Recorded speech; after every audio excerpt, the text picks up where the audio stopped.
Bậc thầy về tình yêu. Tâm hồn bị tổn thương. Khi gặp một ai đó, ngay lập tức ta phân loại và chỉ định cho họ một vai diễn trong cuộc đời mình. Ta dựng lên hình ảnh về người khác theo niềm tin của bản thân.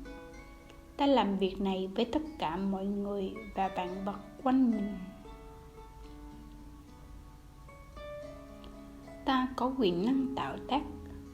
Quyền năng này mạnh mẽ tới mức tất cả những gì ta tin là thật đều sẽ trở thành sự thật.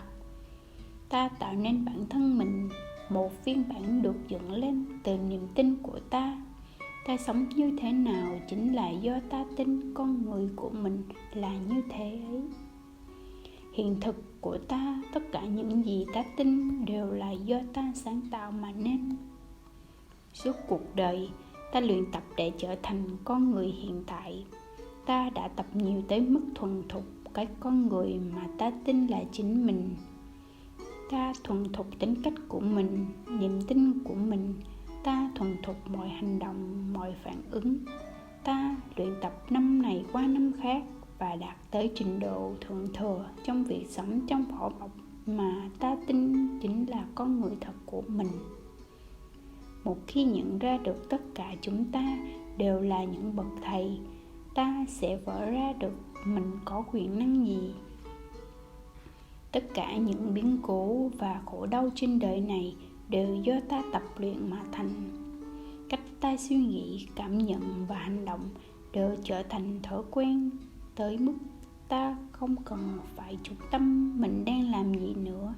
Nó đã trở thành phản xạ vô thức của ta rồi. Để trở thành bậc thầy tình yêu, hãy tập yêu thương. Nghệ thuật yêu thương cũng là một kỹ nghệ có thể thuần thục bằng cách rèn luyện. Thứ mang đầy vết thương bên trong làn da của ta là bản thể cảm xúc. Tâm trí con người đang mắc phải một căn bệnh mang tên nỗi sợ. Bản thể cảm xúc của ta đầy những vết thương và chúng bị độc chất tình cảm làm cho nhiễm trùng. Căn bệnh từ nỗi sợ là tất cả những trạng thái cảm xúc mang đến đau khổ cho con người. Giận dữ, căm ghét, buồn, đố kỵ, đạo đức giả. Khi nỗi sợ hãi trở nên quá lớn, lý trí của chúng ta sẽ yếu dần và không đủ mạnh mẽ để chịu đựng những vết thương đang nhiễm độc đó. Khi tâm trí trở nên quá sợ hãi, vết thương quá đau đớn và cơ thể tự cắt đứt mối liên lạc với thế giới bên ngoài để giúp ta thấy dễ chịu hơn. Con người đã tạo nên một thứ rất phức tạp trong tâm trí mình, một hệ thống chối bỏ. Trong hệ thống đó, chúng ta là những kẻ nói dối đẳng cấp. Hệ thống chối bỏ phủ mờ sự thật, vờ vĩnh rằng ai nấy xung quanh đều đang nghĩ về ta đúng như hình ảnh ta đang cố tạo dựng. Chính hàng rào đỏ đã giam ta ở bên trong và tước đoạt khỏi ta sự tự do. Tất cả những gì ta tin về bản thân mình và những gì ta biết về thế giới này đều chỉ là một giấc mơ. Con người thật của chúng ta được tạo nên từ tình yêu thuần khiết. Chúng ta là cuộc sống. Thử tưởng tượng ta tới thăm một hành tinh mà mọi người có hệ thống cảm xúc khác với chúng ta. Họ tương tác với nhau qua hạnh phúc, tình yêu và sự tĩnh tâm. Tưởng tượng ai đó có nói hay làm gì, ta cũng không coi đó là công kích cá nhân. Bởi vậy chẳng còn thấy bị tổn thương nữa.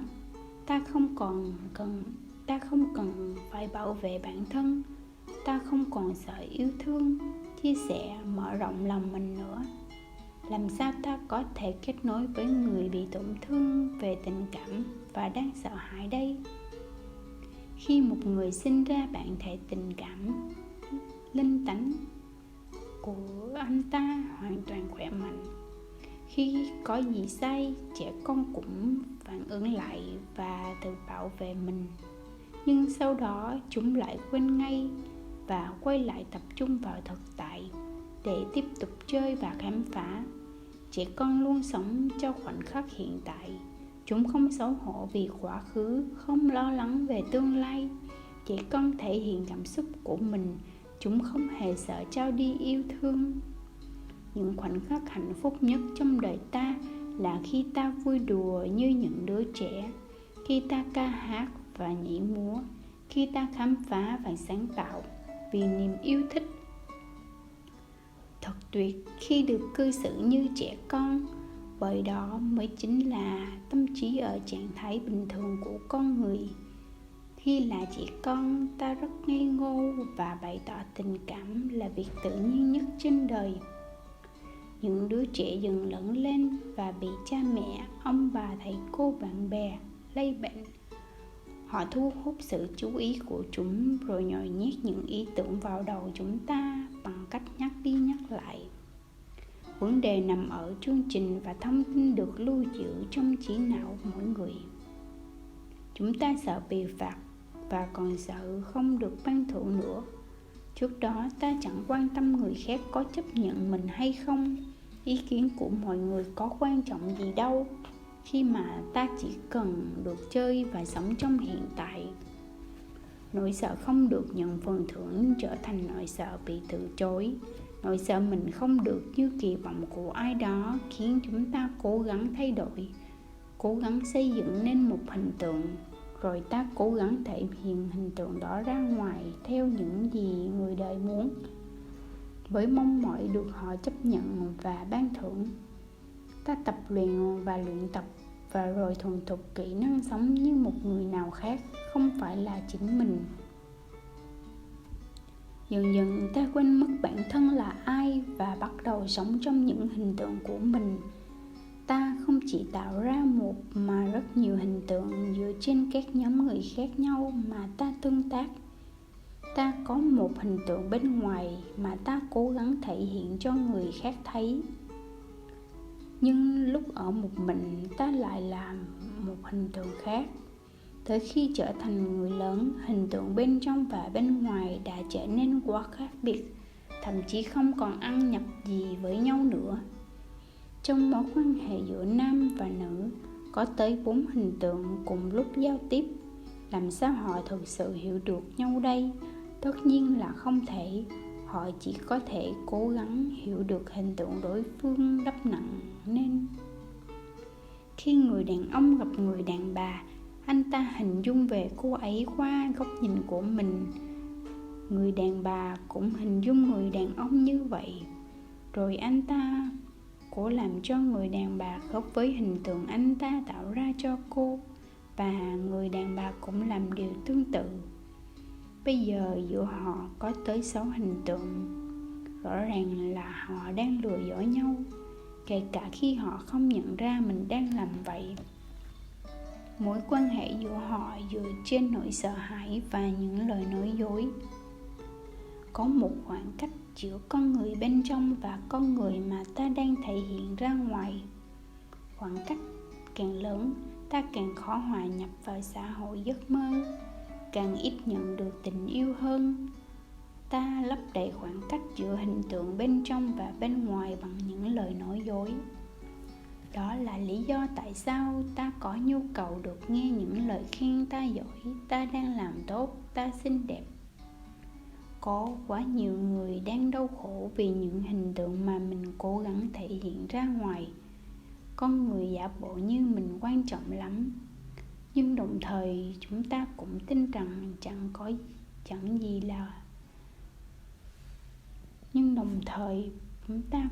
rằng mình chẳng là gì cả.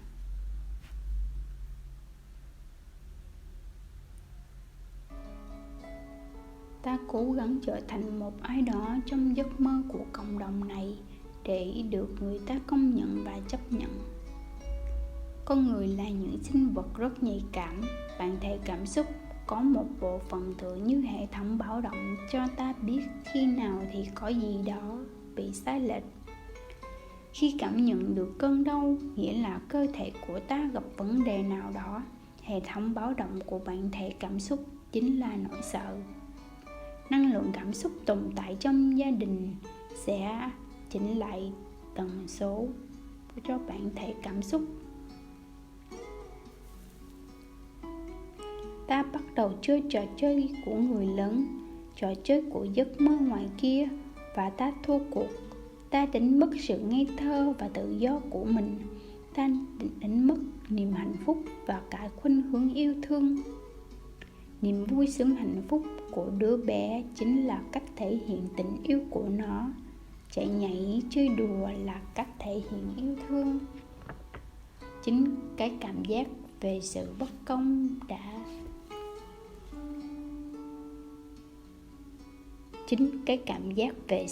công đã khiến một vết thương trong tâm trí ta. Bản thể cảm xúc này tiếp nhận một vết thương mới, và chính khoảnh khắc đó, một phần ngây thơ trong sáng đã mất đi. Độc chất tình cảm là sợ hãi, giận dữ, khép kín, khóc lóc. Độc chất tình cảm tích tụ lại, rồi đến một ngày tâm trí sẽ bắt đầu chơi đùa với những độc chất đó. Từ những trải nghiệm đã qua, ta bắt đầu lo lắng về tương lai, vì ta không muốn những trải nghiệm tồi tệ kia lặp lại. Có những vết thương sẽ lành đấy, có những vết thương lại nhiễm độc ngày càng nặng. Ngay khi cả cơ thể ta đã ngấm đầy độc chất tình cảm rồi, ta sẽ có nhu cầu giải phóng chỗ độc chất đó ra ngoài.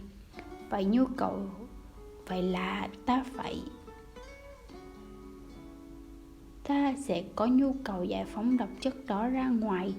Vậy là ta giải phóng chất độc bằng cách chuyển nó sang một người khác, bằng cách câu kéo sự chú ý của người đó. Ví dụ, người vợ chuyển chất độc sang cho chồng. Cô đang giận vì một lý do nào đó. Anh chồng cũng muốn lôi kéo sự chú ý của vợ để chuyển chất độc sang cho cô. Lúc này nó đã là chất độc của cả hai người. Họ chuyển qua lại chất độc giống như chơi bóng bàn. Chất độc cứ nhiều dần lên cho tới một ngày một trong hai người bùng nổ. Ta thường sẽ dễ dàng truyền chất độc qua cho người nhỏ bé ít quyền lực hơn mình. Khi cơ thể bạn bị thương hoặc bị bệnh, khi cơ thể ta bị thương hoặc bị bệnh, ta không đổ lỗi cho bản thân hay cảm thấy mình có lỗi. Vậy thì tại sao ta phải cảm thấy tồi tệ và có lỗi khi bản thể cảm xúc của ta bị bệnh? Điều quan trọng ở đây là nhận thức được mình có vấn đề. Khi đó ta mới có cơ hội chữa lành bản thể cảm xúc và tâm trí của mình. Từ đó mới hết đau khổ. Vật ký sinh là tổng hợp tất cả những niềm tin dẫn ta tới đau khổ. Đôi khi đứa bé bên trong sẽ xuất hiện. Ta vui sống cho hiện tại, nhưng lại có cái gì đó kéo chân ta. Cái cảm giác mình không xứng đáng được vui vẻ như vậy, cảm giác tội lỗi và sự phán xét, tất cả những chất độc cảm xúc bên trong ta cứ thế kéo ta trở về thế giới của những nỗi đau. Nhu cầu luôn luôn đúng chính là hệ quả của việc cố gắng bảo vệ hình ảnh mà chúng ta muốn thể hiện ra bên ngoài. Khi nhận thức được cốt lõi vấn đề, ta sẽ dễ dàng hiểu được vì sao các mối quan hệ lại gặp trục trặc với cha mẹ, con cái, bạn bè, người yêu.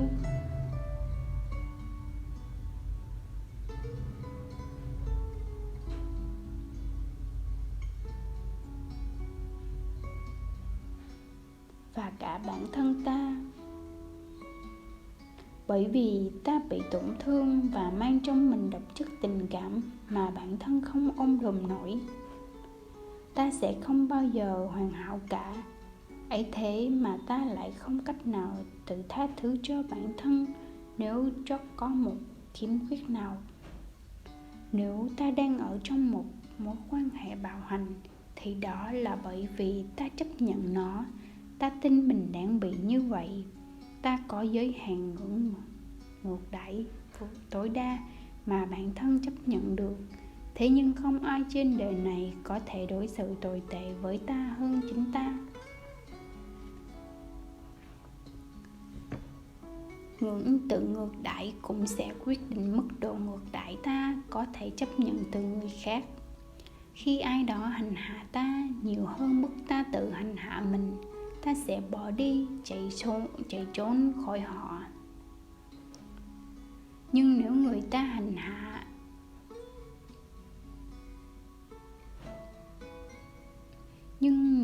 hành hạ ta ít hơn mức tự ngược đãi thì ta có lẽ sẽ ở lại lâu hơn. Ta cảm thấy mình vẫn đáng nhận lấy sự hành hạ đó. Ta còn tiếp tục mối quan hệ đó vì ta còn sự ngược đãi đó, bởi nó chính là cách ta tự trừng phạt mình.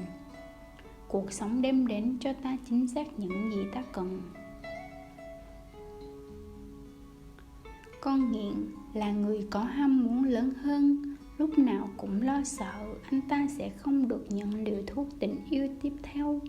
Nỗi lo sợ khiến con nghiện có tính sở hữu cao. Con nghiện trở nên ghen tuông và áp đặt, vì con nghiện sợ bị tước mất liều thuốc tiếp theo.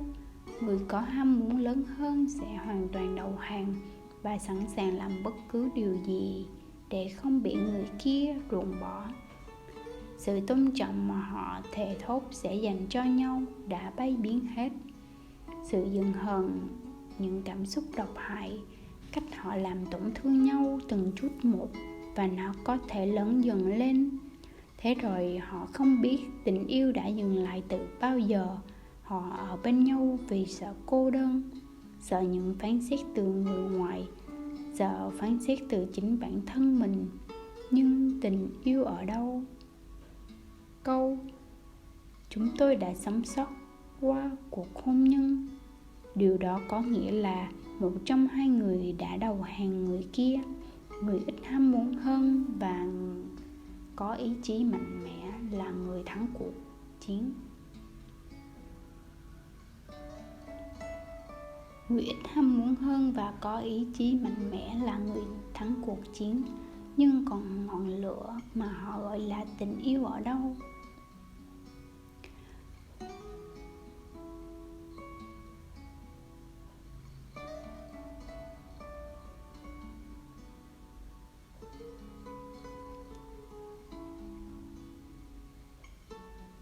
Người đàn ông nghĩ mình có thể trao cho người phụ nữ hạnh phúc của mình. Ngôi sao kia là hạnh phúc của người đàn ông, và ông đã sai lầm khi đặt nó vào bàn tay của người khác. Hạnh phúc không bao giờ đến từ bên ngoài. Người đàn ông hạnh phúc chính là vì tình yêu ông lan tỏa ra ngoài, và người phụ nữ cũng vậy. Nhưng ngay khi ông để người phụ nữ chịu trách nhiệm cho hạnh phúc của mình, cô đã làm vỡ ngôi sao, bởi vì cô không thể chịu trách nhiệm cho hạnh phúc của ông được. Dù người phụ nữ có yêu ông tới mức nào, cô cũng không làm ông hạnh phúc, bởi cô sẽ không bao giờ biết ông nghĩ gì, kỳ vọng ra sao hay giấc mơ như thế nào. Nếu ta đem hạnh phúc của mình đặt vào tay người khác, thì sớm muộn gì người ấy cũng làm vỡ nó. Nếu ta đem hạnh phúc của mình cho người khác, người ấy có thể đem nó đi mất. Nếu như hạnh phúc đến từ bên trong ta và là kết quả của tình yêu nảy nở bên trong ta, vậy thì ta mới là người chịu trách nhiệm cho hạnh phúc của bản thân mình. Cuộc đời này là một giấc mơ. Ta sống trong một ảo ảnh, nơi mọi thứ ta biết về bản thân mình chỉ đúng với ta mà thôi. Sự thật ta nắm giữ lại không thật với người khác. Hai kẻ mộng mơ với hai giấc mơ dị biệt mà thôi. Ta cần tôn trọng giấc mơ của nhau. Ta có thể có hàng ngàn mối quan hệ cùng một lúc, nhưng mọi mối quan hệ đều chỉ diễn ra giữa hai người với nhau. Tình yêu không có nghĩa vụ ràng buộc. Nỗi sợ hãi thì đầy ràng buộc. Tình yêu không đi kèm kỳ vọng. Nỗi sợ hãi lại ngập tràn kỳ vọng. Tình yêu không hề mang tính cưỡng chế. Những gì ta làm đều là bởi ta muốn làm. Chúng trở thành niềm vui giống như một trò chơi vậy. Tận hưởng nó. Tình yêu không đi kèm kỳ vọng. Khi ta yêu chẳng có kỳ vọng gì cả. Ta làm một việc chỉ bởi bản thân muốn thế. Và nếu người kia có làm gì thì đó là bởi vì họ muốn hoặc không muốn làm vậy. Khi không kỳ vọng chuyện gì đó xảy ra thì ta sẽ chẳng quan trọng nó có xảy ra cho hay không. Chúng ta sẽ không bị tổn thương vì chuyện gì xảy ra cũng là bình thường. Ta không kỳ vọng người yêu sẽ làm gì và bản thân ta cũng không có ràng buộc gì. Tình yêu có nền tảng là sự tôn trọng. Khi ta cảm thấy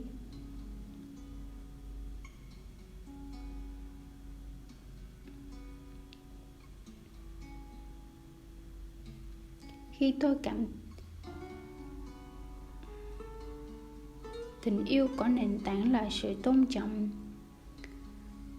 Khi tôi cảm thấy anh tội nghiệp, cũng có nghĩa tôi không còn tôn trọng anh. Khi tôi phải lựa chọn thay anh, lúc đó tôi không còn tôn trọng anh nữa. Khi không còn tôn trọng, tôi sẽ cố gắng kiểm soát. Làm sao ta biết được mình đang không tôn trọng bản thân? Khi ta thốt lên rằng tội nghiệp tôi không đủ mạnh mẽ, không đủ thông minh, không xinh đẹp, không có cửa thành công rồi. Tự thương hại xuất phát từ sự thiếu tôn trọng bản thân mà ra. Tình yêu rất thẳng thắn, nó chẳng hề thương hại cho kẻ khác, nhưng nó có lòng trắc ẩn.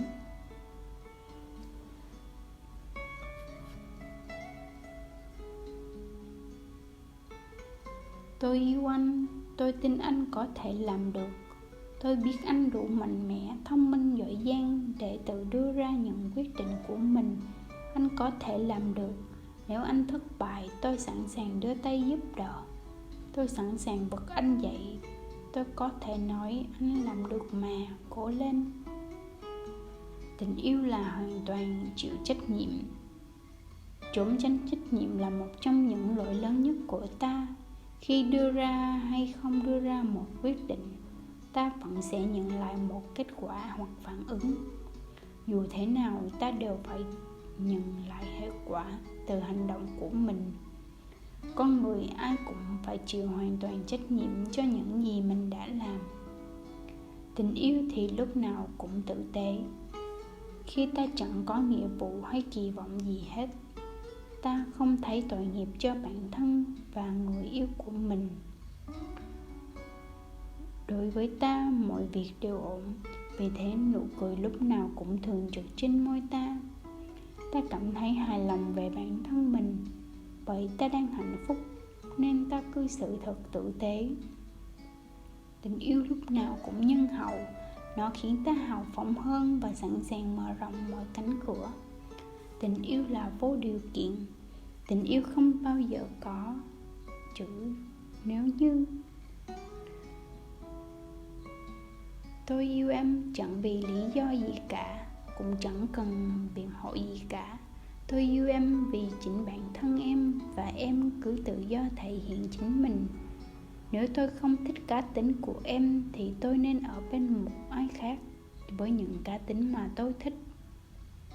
Ta không có quyền thay đổi bất cứ ai, và không ai có quyền thay đổi ta. Nếu ta thay đổi, đó là bởi bản thân ta muốn làm thế để không còn phải đau khổ nữa.